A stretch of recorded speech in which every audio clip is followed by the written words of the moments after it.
রাজধানী বনানীতে 2 কারের বেপরোয়া গতি পিষ্ট হলেন সিএনজি অটোরিকশার 5 যাত্রী, একজন আটক।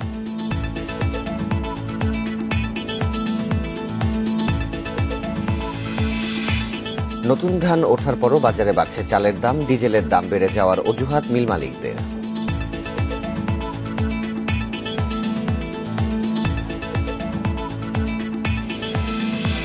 বিদ্যুতের আওতায় দেশে প্রায় 100% এলাকা ক্রয় ক্ষমতার মধ্যে মানসম্পন্ন সরবরাহে গুরুত্ব দেবে সরকার।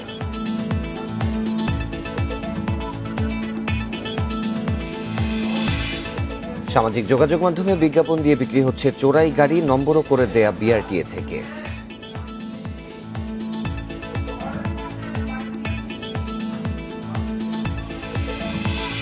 টেলিটকে পরীক্ষামূলক 5G নেটওয়ার্ক চালু হচ্ছে 12 ডিসেম্বর, প্রয়োজন মতো বিনিয়োগের পরামর্শ।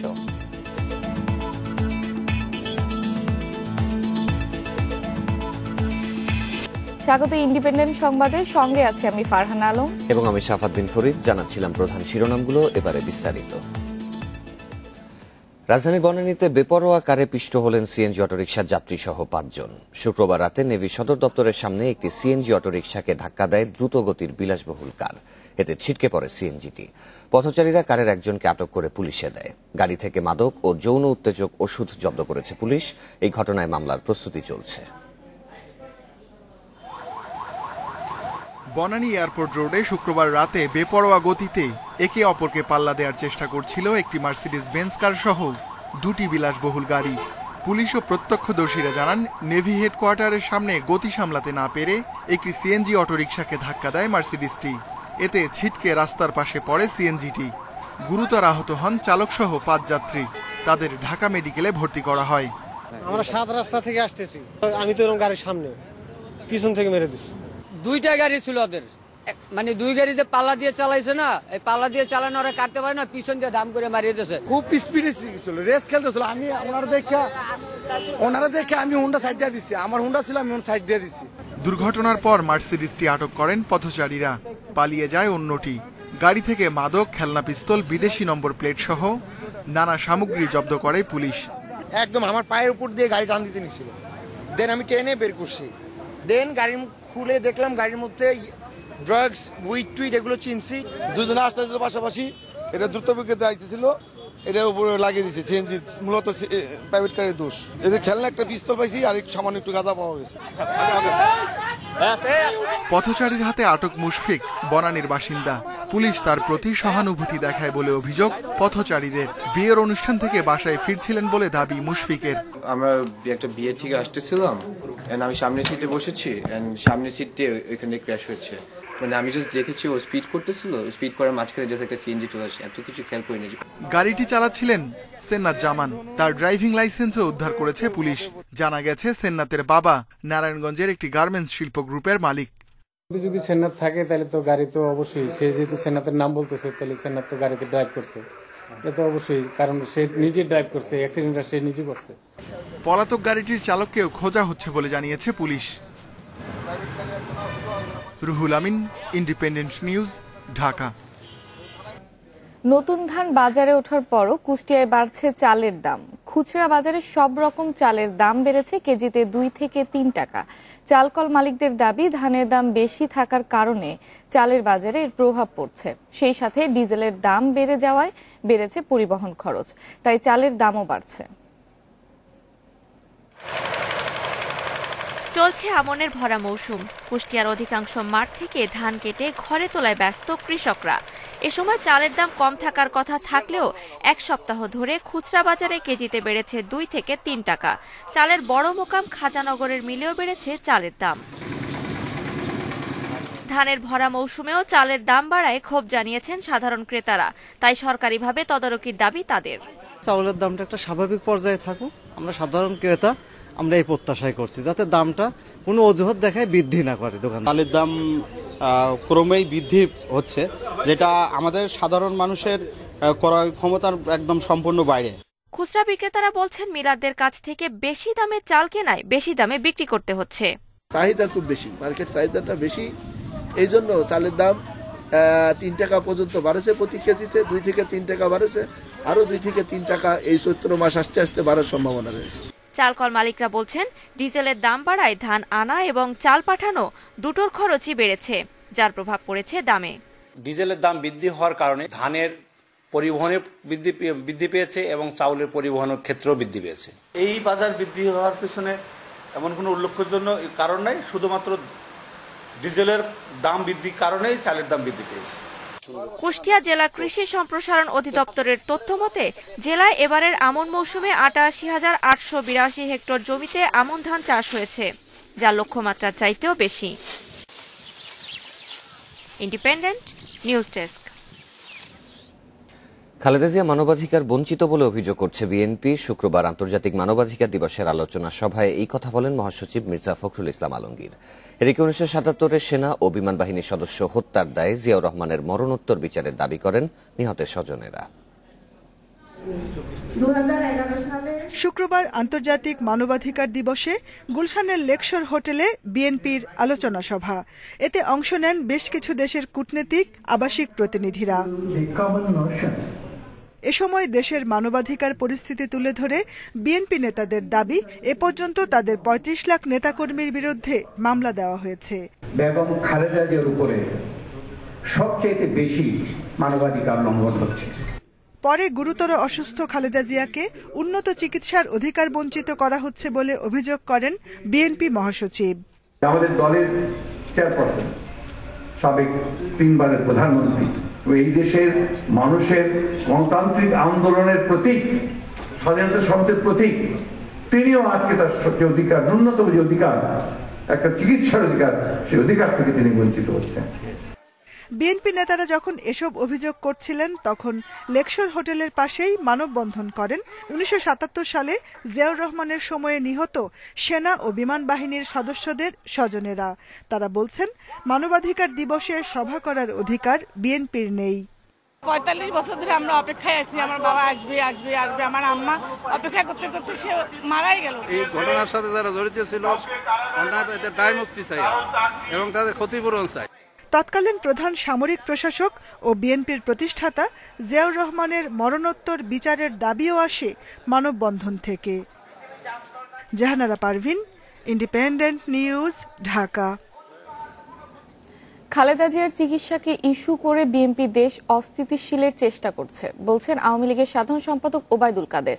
আর তথ্যমন্ত্রীর দাবি, বিএনপি নিজ শাসনামলে আওয়ামী লীগের ওপর অত্যাচার করলেও সরকার রাজনৈতিক শিষ্টাচারের পরিচয় দিয়েছে। সন্তানের মৃত্যুর পর শুক্রবার সকালে নিজ বাসভবনে নিয়মিত ব্রিফিংয়ে সমসাময়িক ইস্যু নিয়ে কথা বলেন আওয়ামী লীগের সাধারণ সম্পাদক ওবায়দুল কাদের। বিএনপি মহাসচিব খালেদা জিয়ার চিকিৎসা প্রসঙ্গে বলেন, বিএনপি তাদের দলীয় প্রধানের চিকিৎসাকে ইস্যু বানিয়ে দেশকে অস্থিতিশীল করার চেষ্টা করছে।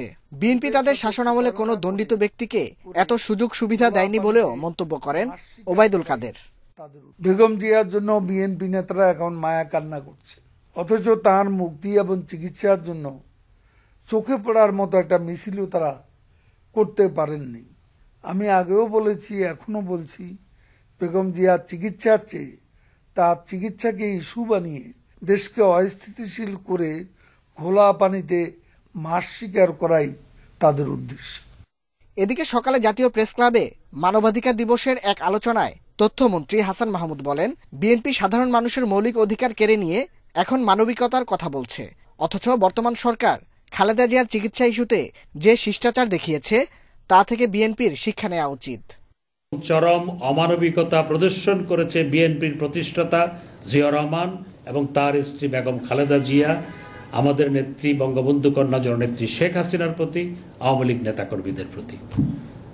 সেই যারা এই অমানবিকতা প্রদর্শন করেছে তাদের প্রতি যে মানবিক আচরণ, যে মানবিকতা আমাদের নেত্রী দেখিয়েছে, সেখান থেকে বিএনপির শিক্ষণীয় অনেক কিছু আছে। খালেদা জিয়ার চিকিৎসা নিয়ে জনগণকে বিভ্রান্ত না করার আহ্বান আওয়ামী লীগ নেতাদের। এটি হওয়া কি সমীচীন কিনা সেই প্রশ্ন নিজে। Nahid Kamal, independent news, Dhaka. স্বাধীনতার 50 বছরে বাংলাদেশের প্রায় 100% এলাকায় এসেছে বিদ্যুতের আওতায়। আগামী দিনগুলোতে ক্রয় ক্ষমতার মধ্যে মানসম্পন্ন বিদ্যুতের সরবরাহকে গুরুত্ব দেবে সরকার। জ্বালানি বিশেষজ্ঞরা বলছেন দেশকে লোডশেডিং মুক্ত এবং অর্থনীতি সচল রাখতে বিদ্যুৎ ও জ্বালানি খাতে ব্যাপক সফলতা এসেছে গত এক দশকে। শরীয়তপুর জেলার নড়িয়া উপজেলার চরআত্রা, নওপাড়া, কাচিকাটা পদ্মা নদীর চর নিয়ে গঠিত এ 3 ইউনিয়ন 2 বছর আগেও ছিল অন্ধকার। মুন্সিগঞ্জ থেকে পদ্মার তলদেশ দিয়ে 1 কিলোমিটার সাবমেরিন কেবলে সেখানে পৌঁছানো হয় বিদ্যুতের আলো, যা বদলে দিয়েছে সেখানকার মানুষের আর্থসামাজিক অবস্থা ও জীবনমান।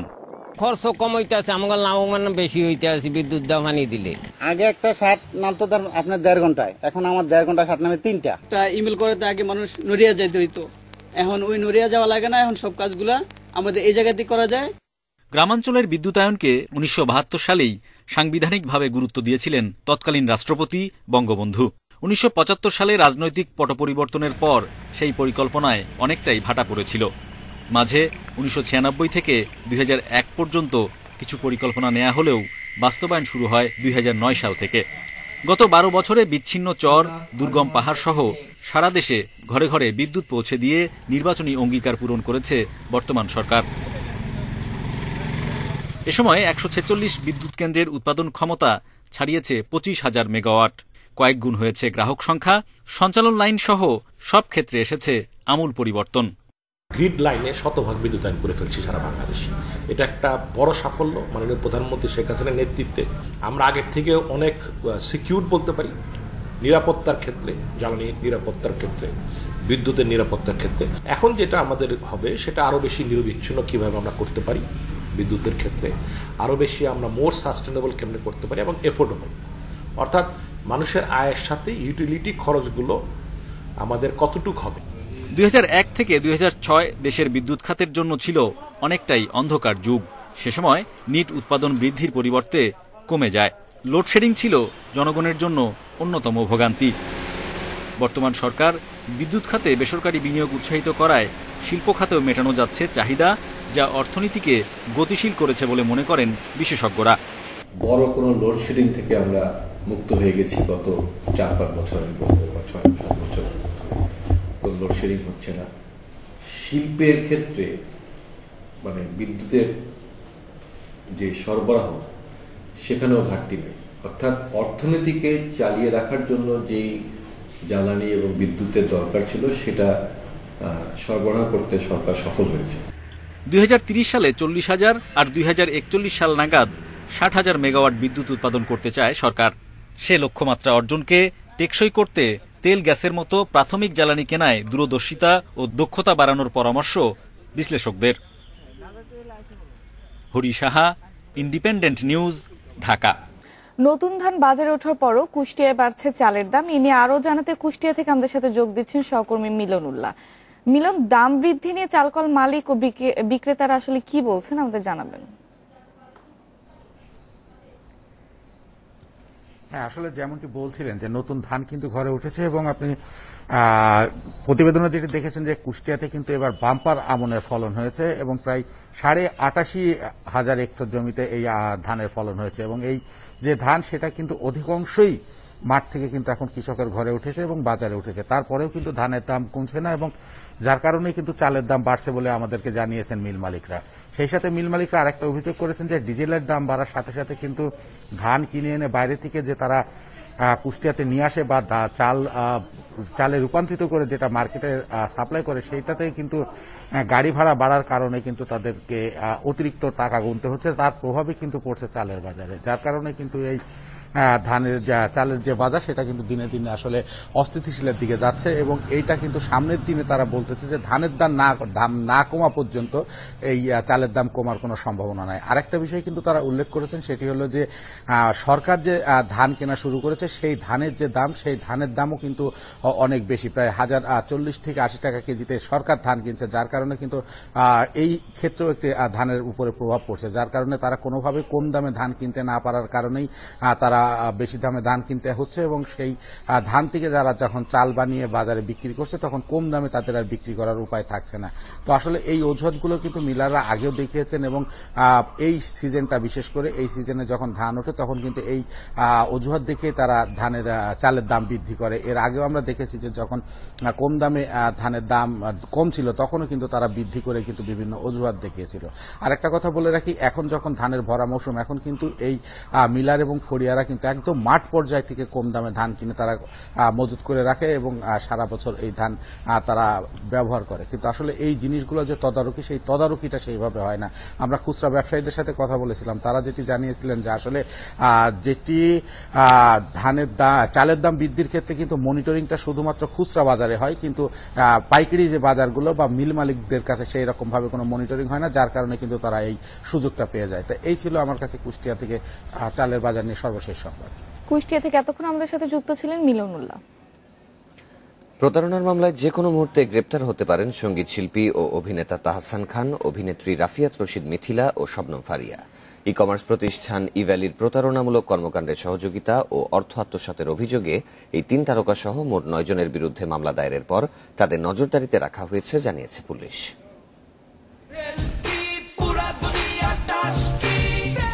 ইভেলি কাণ্ডে প্রতারণা ও অর্থ আত্মসাতের অভিযোগে 4 ডিসেম্বর ঢাকা মুখ্য মহানগর হাকিম আদালতে মামলা করেন এক ভুক্তভোগী। এতে আসামি করা হয়েছে দেশের জনপ্রিয় সঙ্গীত শিল্পী ও অভিনেতা তাহসান খান, অভিনেত্রী রাফিয়াত রশিদ মিথিলা ও শবনম ফারিয়া সহ 9 জনকে। তদন্তের নথি সম্প্রতি রাজধানীর ধানমন্ডি থানায় এসেছে বলে জানালেন ভারপ্রাপ্ত কর্মকর্তা। গত 4 তারিখে আমাদের কাছে কোর্ট থেকে একটা এফআইআর হিসেবে এজাহার এসেছিল, আমরা ওই দিনই মামলা নিয়েছি। পুলিশ বলছে তদন্তের অংশ হিসেবে আসামিদেরকে নজরদারিতে রাখা হয়েছে। মামলার প্রয়োজনে যে কোনো মুহূর্তে তাদের গ্রেপ্তার করা হতে পারে। তাহসান, শবনম ফারিয়া আর মিথিলা, এরা হচ্ছে মূলত শেষের 7, 8, 9 নম্বর আসামি। যেহেতু মামলা হয়েছে, যে কোনো সময় আমাদের নজরদারিতে আছে, যে কোনো সময় অ্যারেস্ট হয়ে যাবে। মামলার বাদী সাদসাম রহমানের অভিযোগ, ইভেলির পক্ষে এই 3 তারকার প্রচারণার কারণে শত শত মানুষ পণ্যের অর্ডার দেন, কিন্তু প্রতিষ্ঠানটির গ্রাহকদের সাথে প্রতারণা করে, যার দায় এই তারকারা এড়িয়ে যেতে পারেন না। তাহসান ও মিথিলার ইভেলির প্রচারণার জন্য চুক্তিবদ্ধ ছিলেন, আর জনসংযোগ কর্মকর্তার দায়িত্বে ছিলেন শবনম ফারিয়া। তবে গ্রাহকদের অসন্তোষের মুখে তারা ইভেলির সাথে চুক্তি বাতিল করেন। তাহসান, মিথিলা এরা যারা স্টার আছে, তারা একটা কোম্পানিতে ব্র্যান্ড হয়ে দাঁড়ায়। আমাদের মতন সাধারণ মানুষ, তারা যখন আমরা বুঝতে পারি যে তারা খুব বড় মাপের মানুষ, তারা এই কোম্পানিতে আছে, এটা কখনো ভুল হইতে পারে না। ব্যক্তিগতভাবে তাহসান ভাইকে দেখে দিচ্ছি টাকাটা। মামলার মূল আসামি প্রতিষ্ঠানটির নির্বাহী কর্মকর্তা মোহাম্মদ রাসেল এবং চেয়ারম্যান শামিমা নাসরিনকে ইতিমধ্যে অন্য মামলায় গ্রেফতার করা হয়েছে। গ্রাহকদের কাছ থেকে প্রায় 1000 কোটি টাকা নিয়ে পণ্য সরবরাহ করেননি ইভেলি। Mohammad Omar Faruk, independent news, Dhaka. বাংলাদেশিদের জন্য আবারও উন্মুক্ত হলো মালয়েশিয়ার শ্রমবাজার। তবে করোনা প্রতিরোধী টিকা নিয়ে বাংলাদেশিরাই কেবল পাবে এই সুযোগ। শুক্রবার মালয়েশিয়ান হাইকমিশন এক বিজ্ঞপ্তিতে তথ্যটি নিশ্চিত করেছে। এ বিষয়ে এক সংবাদ বিজ্ঞপ্তিতে জানানো হয়, শ্রমবাজার পুনরায় চালুর বিষয়ে নিকট ভবিষ্যতে 2 দেশের মধ্যে সমঝোতা স্মারক সই হবে। এরপরই মালয়েশিয়া বাংলাদেশি শ্রমিক নেওয়া শুরু করবে। বিজ্ঞপ্তিতে আরও বলা হয়, দেশটিতে যেতে কিছু শর্ত মানতে হবে। প্রয়োজন হবে মালয়েশিয়ার বৈধ ভিসা ও বিশ্ব স্বাস্থ্য সংস্থার অনুমোদন পাওয়া করোনার টিকা গ্রহণ। পাশাপাশি ইমিগ্রেশনের জন্য প্রয়োজন হবে করোনার নেগেটিভ সনদ। স্বাস্থ্য মন্ত্রণালয়ের নিয়ম অনুসারে মালয়েশিয়ায় যেতে ইচ্ছুকদের সে দেশে কোয়ারেন্টিনে থাকতে হতে পারে বলেও জানানো হয়েছে বিজ্ঞপ্তিতে।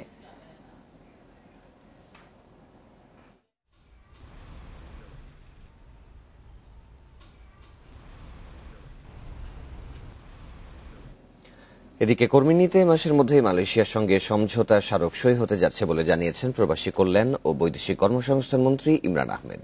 শুক্রবার সিলেট সার্কিট হাউসে সাংবাদিকদের এই তথ্য জানান তিনি।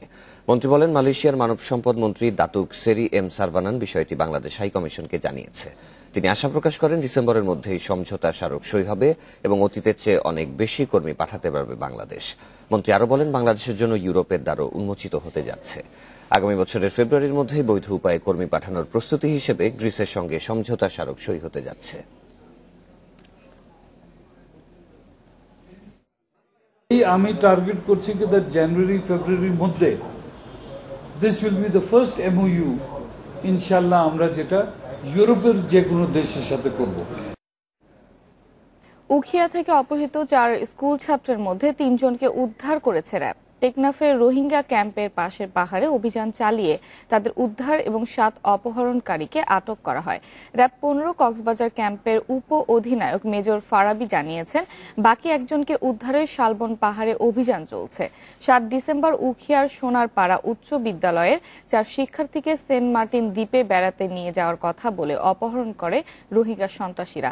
পরদিন চক্রটি স্বজনদের কাছে মোবাইলে 20 লাখ টাকা মুক্তিপণ দাবি করে। এই ঘটনায় শিক্ষার্থীদের স্বজনেরা জাহাঙ্গীর ও ইব্রাহিম নামে 2 রোহিঙ্গাকে অভিযুক্ত করে রামু থানায় মামলা করেন।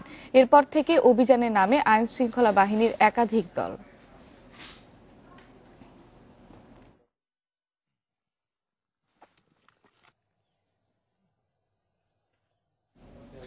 সামাজিক যোগাযোগ মাধ্যমে বিজ্ঞাপন দিয়ে বিক্রি হচ্ছে চোরাই গাড়ি, যার নম্বরও করে দেয়া BRTA থেকে।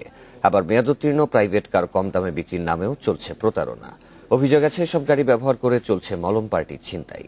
তদন্তের পর এমন 2টি পুরনো গাড়ির শোরুমের মালিকের বিরুদ্ধে মামলা করেছে CID।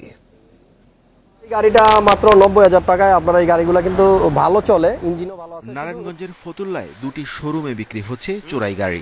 সামাজিক যোগাযোগ মাধ্যমে বিজ্ঞাপন দিয়ে কম দামে আকৃষ্ট করা হচ্ছে ক্রেতাকে। এখানে মাত্র 90,000 টাকায় প্রাইভেট কার পাওয়া যায়। 1 বছর কাগজ ফেল আছে, গাড়ি একবার অল সাইড কমপ্লিট, শুধু পেপারসটা 1 বছর ফেল। কারণ এসব শোরুমের বেশিরভাগ গাড়ি মেয়াদ উত্তীর্ণ। চোরাই গাড়ি হলেও তারা দিচ্ছেন BRTA এর আসল কাগজ। এমন অভিযোগে জেলও খেটেছেন একজন।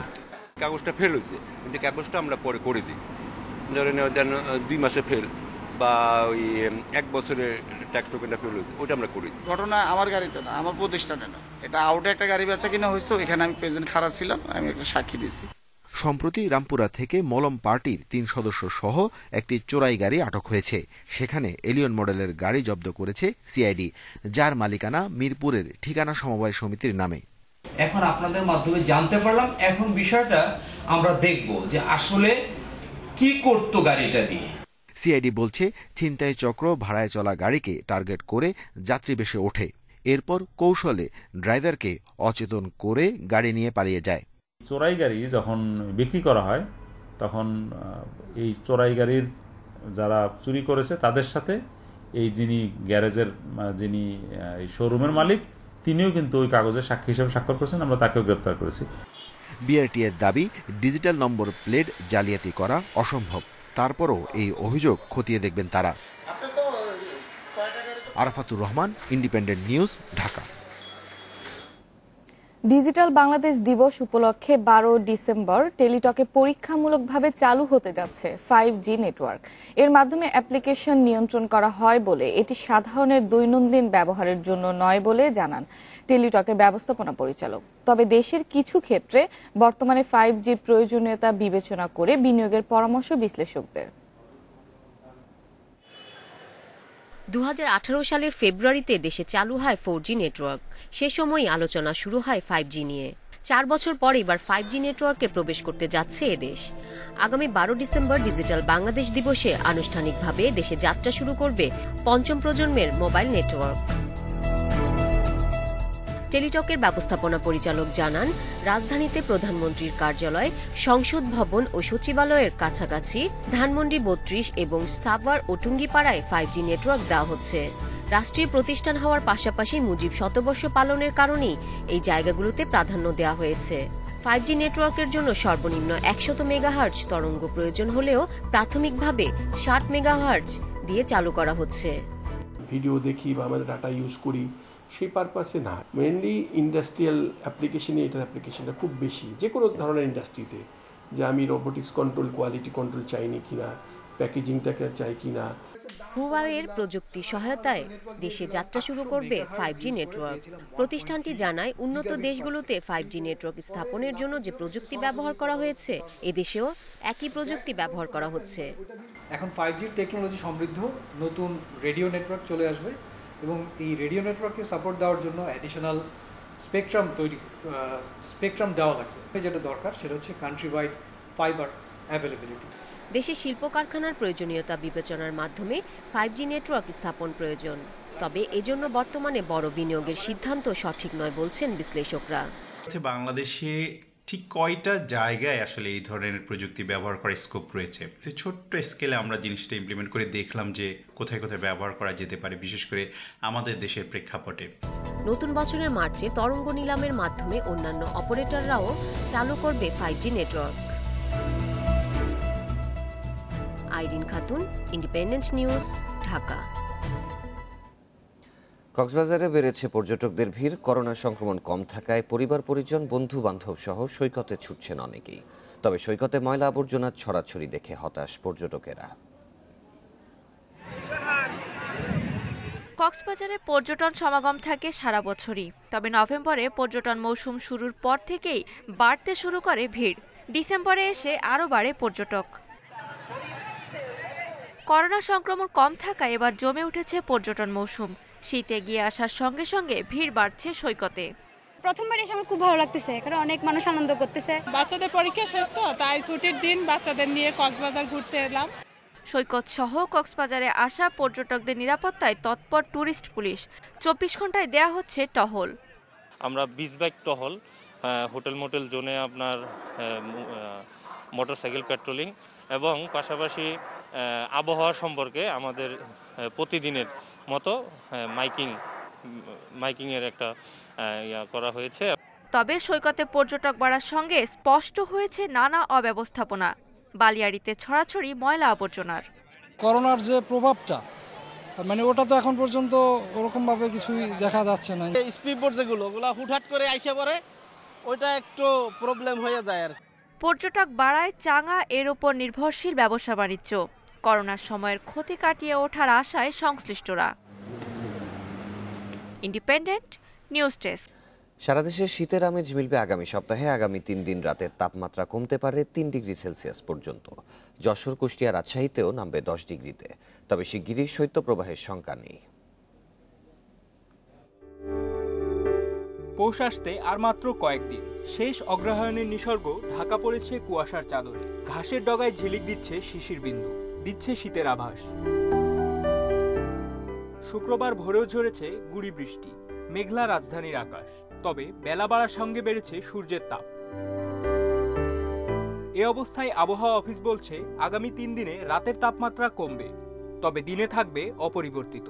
যশোর, কুষ্টিয়া, রাজশাহীতে পারদ থাকবে 10 ডিগ্রি সেলসিয়াসের কাছে। তাপমাত্রা কিছু কিছু জায়গায় 10-এর কাছাকাছি চলে আসবে, বিশেষ করে আপনার রংপুর, রাজশাহী এবং যশোর, কুষ্টিয়া এইসব জায়গাতে চলে আসবে। আর যেটা হবে আগামী 3 দিন কন্টিনিউ রাতে তাপমাত্রা ফল করতে থাকবে এবং কয়েকদিন তাপমাত্রা একটু নিয়ারলি আনচেঞ্জ বা অপরিবর্তিত থাকবে। আগামী সপ্তাহে বাড়বে শীতের আমেজ, আর তা জেঁকে বসবে এ মাসের শেষ সপ্তাহে। তবে জানুয়ারির আগে শৈত্যপ্রবাহের কোনো আভাস নেই। বিশেষ করে রাতের তাপমাত্রা সারা দেশে 1 থেকে 2 ডিগ্রি ফল করবে, তবে দিনের তাপমাত্রা উল্লেখযোগ্য সেরকম পরিবর্তন হবে না এবং এই তাপমাত্রা ফলিং টেন্ডেন্সি এটা সামনে আরো 3 দিন কমতে থাকবে। হয়তো কোল্ড ওয়েভ আসবে না, যেটা আমরা 10-এর নিচে তাপমাত্রা চলে গেলে আমরা কোল্ড ওয়েভ বলি, এটা আসতে আর সময় লাগবে।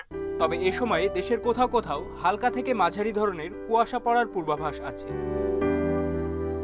মাহমুদুন নবী, ইন্ডিপেন্ডেন্ট নিউজ, ঢাকা।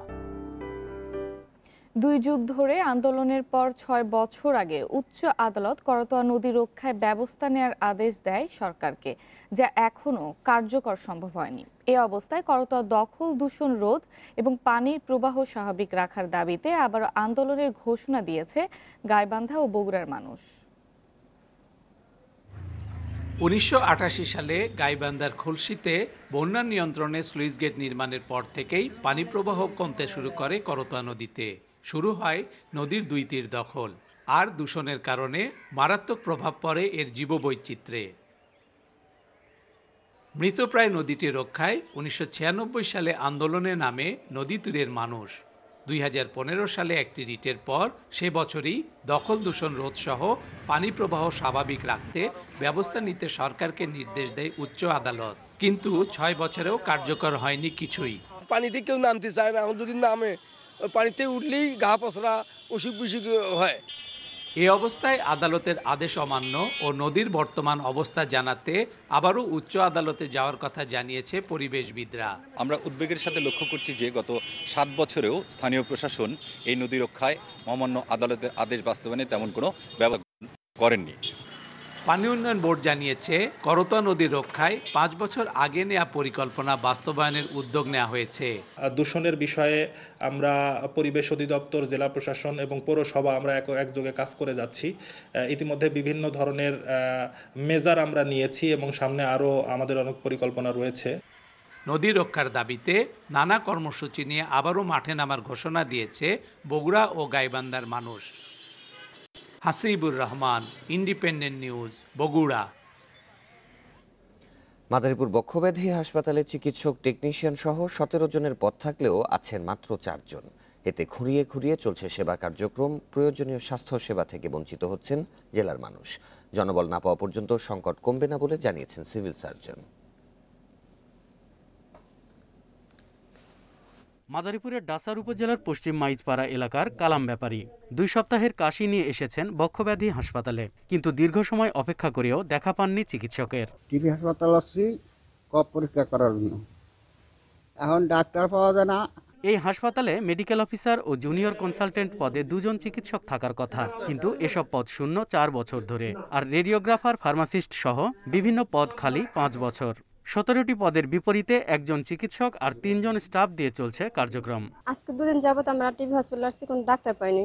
এখন আমাদের কফ পরীক্ষার জন্য অন্য জায়গায় পাঠানো হয়েছে। সদর হাসপাতালের থেকে টিবি হাসপাতাল পাঠাইছে কফ পরীক্ষা করার জন্য। এখন আবার এই টিবি হাসপাতাল আইছি, এখন আবার ওই জায়গায় সদরে পাঠাইতেছে। সিভিল সার্জন জানিয়েছেন, এই জনবল দিয়ে চিকিৎসা কার্যক্রম স্বাভাবিক রাখা সম্ভব নয়। লোকবল এলে নিশ্চিত হবে সেবা। ঊর্ধ্বতন কর্তৃপক্ষকে চিঠি পাঠিয়েছি এই পদগুলো প্রদান করার জন্য, তাহলে আমাদের এই চিকিৎসার যে বাধাগ্রস্ত হচ্ছে বা যক্ষা হাসপাতাল বা বক্ষব্যাধি হাসপাতালে, সেটা স্মুথ হবে বলে আমরা আশা করি। জেলার 10 লাখ মানুষের বক্ষব্যাধি চিকিৎসার একমাত্র হাসপাতাল এটি। এছাড়া পাশের জেলা শরীয়তপুর থেকেও আসেন অনেক রোগী। Independent news desk. মাদারীপুরের বক্ষব্যাধি হাসপাতালে লোক সংকটের বিষয়ে আরও জানাতে এবার যোগ দিচ্ছেন সহকর্মী রিপন চন্দ্র মল্লিক। রিপন, হাসপাতালে জনবল নিয়োগের ব্যাপারে কর্তৃপক্ষ কি বলছে? কেন এত সময় লাগছে জনবল নিয়োগ করতে?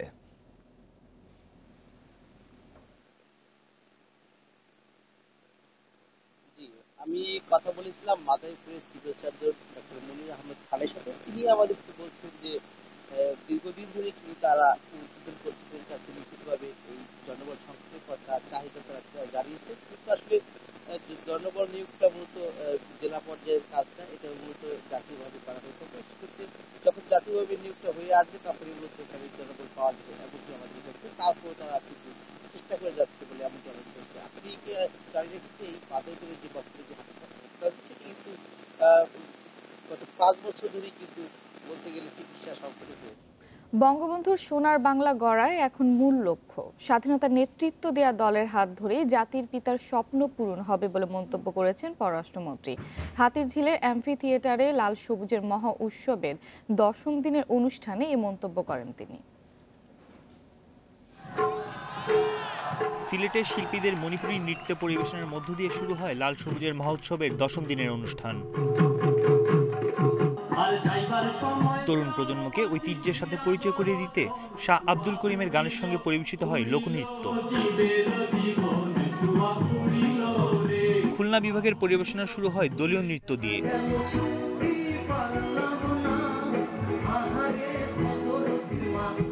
অনুষ্ঠানে পররাষ্ট্রমন্ত্রী বলেন, বিজয়ের 50 বছরে অর্জন অনেক, এখন মূল লক্ষ্য জাতির পিতার সোনার বাংলা গড়া।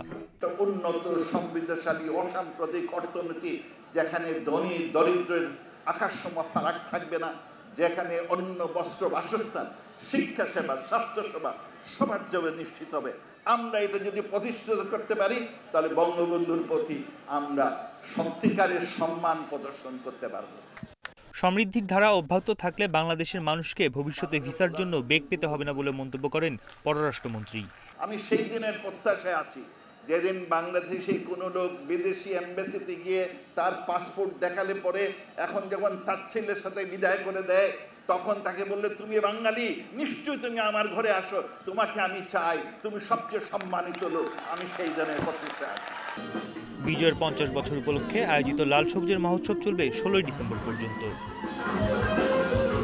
বন ইবনে Kamal, independent news, Dhaka.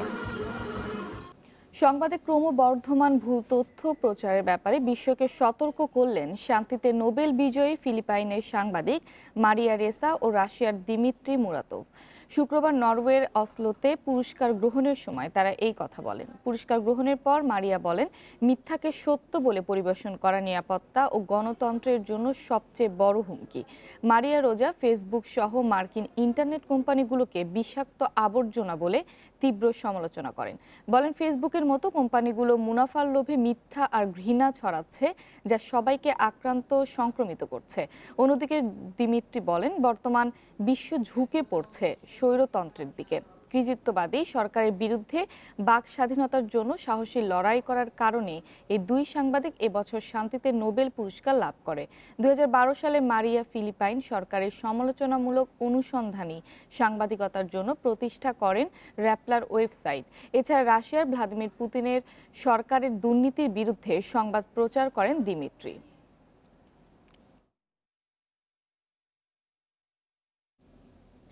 WikiLeaks প্রতিষ্ঠাতা জুলিয়ান অ্যাসাঞ্জকে পেতে আরও এক ধাপ এগোলো যুক্তরাষ্ট্র। তাকে হস্তান্তরের রায় দিয়েছে যুক্তরাজ্য হাইকোর্ট। ওয়াশিংটনের অ্যাসাঞ্জের মানসিক স্বাস্থ্যে গুরুত্ব দেওয়ার আশ্বাস দেওয়া হয়েছে এই রায়ে। 2006 সালে উইকিলিক্স প্রতিষ্ঠা করেন জুলিয়ান অ্যাসাঞ্জ। 2010 সালে মার্কিন গোপন নথি প্রকাশ করে আসেন আলোচনায়। এই ঘটনায় যুক্তরাষ্ট্রে অ্যাসাঞ্জের বিরুদ্ধে গুপ্তচর বৃত্তি সহ 18টি অভিযোগ আনা হয়। গ্রেপ্তার এড়াতে লন্ডনের ইকুয়েডর দূতাবাসে রাজনৈতিক আশ্রয় নেন অ্যাসাঞ্জ। 2019 সাল পর্যন্ত ছিলেন সেখানেই। এরপর তাকে গ্রেপ্তার করে নেওয়া হয় লন্ডনের বেলমার্শ কারাগারে। শুরু থেকে অ্যাসাঞ্জকে বিচারের আওতায় আনতে সচেষ্ট ছিল ওয়াশিংটন। তাকে ফিরিয়ে নিতে নিচ্ছিল নানা পদক্ষেপ। তবে অ্যাসাঞ্জের মানসিক স্বাস্থ্য ও যুক্তরাষ্ট্রে হস্তান্তরে তার আত্মহত্যার ঝুঁকি বিবেচনায় জানুয়ারিতে প্রত্যর্পণ আটকে দেয় যুক্তরাজ্যের আদালত। ওই রায়ের বিরুদ্ধে হাইকোর্টে আপিল করেছিল যুক্তরাষ্ট্র। অবশেষে মানসিক স্বাস্থ্যে গুরুত্ব দেওয়ার আশ্বাসে অ্যাসাঞ্জকে যুক্তরাজ্য থেকে যুক্তরাষ্ট্রে হস্তান্তরের রায় দিয়েছে হাইকোর্ট। প্রধান বিচারপতি লর্ড বার্নেট জানান, যুক্তরাষ্ট্রের আশ্বাসে তারা সন্তুষ্ট। এদিকে এই রায়কে বিপজ্জনক ও বিপদগামী বলে অভিহিত করেছেন অ্যাসাঞ্জের বান্ধবী স্টেলা মরিস। আমি সবাইকে এক হয়ে অ্যাসাঞ্জের পক্ষে লড়াই করার আহ্বান জানাই। অ্যাসাঞ্জ আমাদের সমস্ত স্বাধীনতা ও অধিকারের প্রতিনিধিত্ব করেন।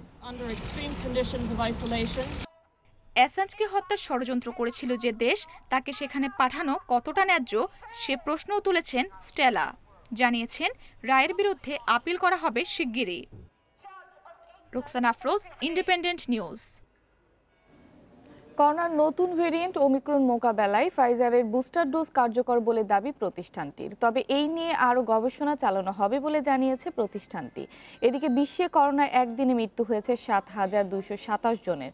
নতুন শনাক্ত হয়েছে 5,94,000-এর বেশি রোগী। এ নিয়ে বিশ্বে করোনায় মোট প্রাণহানি ছাড়ালো 53,10,000। এখন পর্যন্ত শনাক্ত হয়েছে 26,93,00,000-এর বেশি রোগী। 24 ঘন্টায় করোনায় বিশ্বের সর্বোচ্চ 1,356 জনের প্রাণহানি হয়েছে যুক্তরাষ্ট্রে। একদিনের সর্বোচ্চ 1,25,000 রোগী শনাক্ত হয়েছে দেশটিতে। যুক্তরাষ্ট্রে এক সপ্তাহে মৃত্যুর হার বেড়েছে 20% ও সংক্রমণ বেড়েছে 24%। এদিকে ইতালিতে পুলিশ, সামরিক বাহিনীর সদস্য ও স্কুল কর্মচারীদের জন্য টিকা বাধ্যতামূলক করা হয়েছে। সুইজারল্যান্ডে 5 থেকে 11 বছর বয়সী শিশুদের জন্য ফাইজারের টিকার অনুমোদন দেওয়া হয়েছে। সাফ অনূর্ধ্ব-19 নারী চ্যাম্পিয়নশিপের শিরোপায় চোখ বাংলাদেশের। নেপালের বিপক্ষে লড়াই দিয়ে মিশন শুরু হবে তহুরা মারিয়াদের। কমলাপুর স্টেডিয়ামে আজ সন্ধ্যা 7টায় ম্যাচ। ঘরের মাঠে সাফ অনূর্ধ্ব-19 নারী চ্যাম্পিয়নশিপের প্রথম আসর। করোনায় গেল বছর অনূর্ধ্ব-18 টুর্নামেন্ট আয়োজন সম্ভব হয়নি, যে কারণে এবার আসরটি হচ্ছে অনূর্ধ্ব-19 বয়সীদের নিয়ে। প্রথম ম্যাচে বাংলাদেশের প্রতিপক্ষ নেপাল। কতটুকু প্রস্তুত বাংলাদেশ? ভারতের কাছে হেরে অনূর্ধ্ব-15 শিরোপা হাতছাড়া হয়েছে। অনূর্ধ্ব-19 নারী চ্যাম্পিয়নশিপের শিরোপা ধরে রাখতে পারবে তো বেঙ্গল টাইগার্স? আমাদের মেয়েদের অনেক এক্সপিরিয়েন্স হয়েছে, অনেক বড় বড় টুর্নামেন্ট আমরা খেলেছি। হংকং এর সাথে আমরা কিন্তু 5-0 গোলে জয়লাভ করেছিলাম এবং সেই জয়লাভটা আমাদের এই মেয়েরাই খেলেছিল এবং তাদের কিন্তু যথেষ্ট কনফিডেন্ট ওই জায়গাটায় কাজ করছে। অনুশীলনে ব্যস্ত ফুটবলাররা, তবে দেখে বোঝার উপায় নেই নির্দেশনা দিচ্ছেন কে, হেড কোচ নাকি টেকনিক্যাল ডিরেক্টর। সে যাই হোক, এ নিয়ে মাথা ঘামাতে চান না ফুটবলাররা। 2018 থেকে বাফুফের পরিচালনায় দলের বেশিরভাগ খেলোয়াড়। 4 বছরে বাফুফের নার্সিং কতটা কার্যকরী ছিল, সময় এসেছে সেটা দেখানোর। ফুটবলাররাও আত্মবিশ্বাসী শিরোপা জয়ের ব্যাপারে। একসাথে আসি সবাই, আমরা হচ্ছে প্র্যাকটিসের জন্য, মানে সামনে এই যে আগামীকাল গেমের জন্য আমরা প্রস্তুতি নিয়েছি। প্রত্যেকটা ম্যাচেই জেতার আশায় নামবো। ম্যাচটা আমাদের প্রথম ম্যাচ, আমরা জেতার চেষ্টা করবো এবং ভালো খেলার চেষ্টা করবো। ম্যাচে স্বাগতিক বাংলাদেশকে এগিয়ে রাখলেও চ্যালেঞ্জ ছুড়ে দিতে প্রস্তুত নেপাল। শারীরিকভাবে বেশ এগিয়ে তারা। দলে রয়েছে জাতীয় দলে খেলা 6 ফুটবলার। যে কোনো সময় ম্যাচের ভাগ্য গড়ে দিতে পারেন সাবিতা রানী, রেখারা। কম্বিনেশন বেশ ভালো। কোয়াডে জাতীয় দলের 6 জন খেলোয়াড় আছে, সবাই আত্মবিশ্বাসী। জয়ের জন্যই মাঠে নামবো আমরা। এদিকে কমলাপুরের দিনের প্রথম ম্যাচে মুখোমুখি হবে ভুটান ও শ্রীলঙ্কা। Shamim Ahmed, independent news, Dhaka. 2 ম্যাচের টেস্ট সিরিজ খেলতে নিউজিল্যান্ডের বাংলাদেশ ক্রিকেট দল 7 দিনের কোয়ারেন্টিনের পরে অনুশীলন শুরু করবে টাইগাররা। দেশের জন্য এই কঠিন সময়ে সবকিছু করতে প্রস্তুত পেসার তাসকিন আহমেদ। এর মধ্যে করা হবে করোনা টেস্ট, নেগেটিভ হলেই মিলবে অনুশীলনের সুযোগ। করোনার পর দ্বিতীয়বারের মতো নিউজিল্যান্ড সফরে গেল বাংলাদেশ। গেলবার 3টি করে ওয়ানডে ও টি20 খেললেও সাফল্য আসেনি একটিতেও।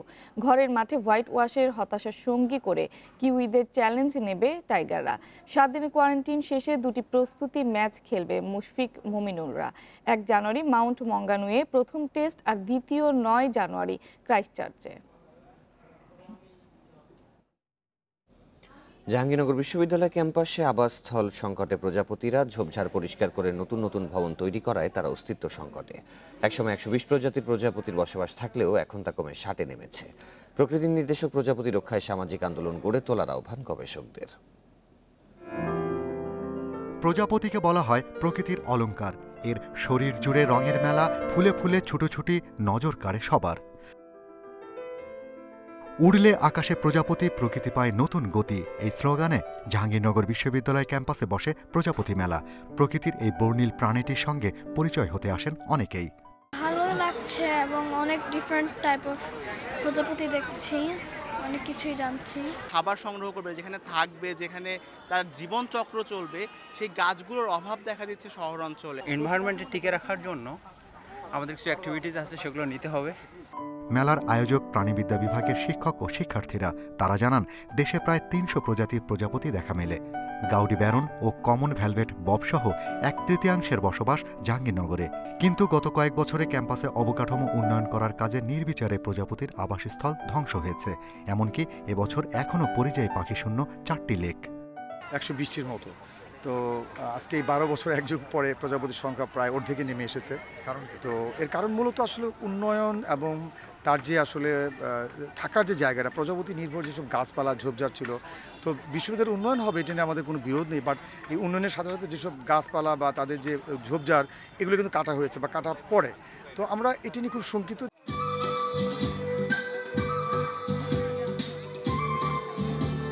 প্রকৃতির ভারসাম্য রক্ষায় প্রজাপতির ভূমিকা নিয়ে শিশুদের নাচ ও চিত্রাঙ্কন প্রতিযোগিতা মুগ্ধ করে দর্শনার্থীদের। সম্মাননা দেয়া হয় প্রজাপতি রক্ষায় গবেষকদের। Shahriar Anirban, independent news, Dhaka. আর এই ছিল এখনকার সংবাদে। ইন্ডিপেন্ডেন্ট টেলিভিশনের সব খবর দেখতে চোখ রাখুন ফেসবুক, ইউটিউব এবং টুইটারে। ধন্যবাদ সবাইকে।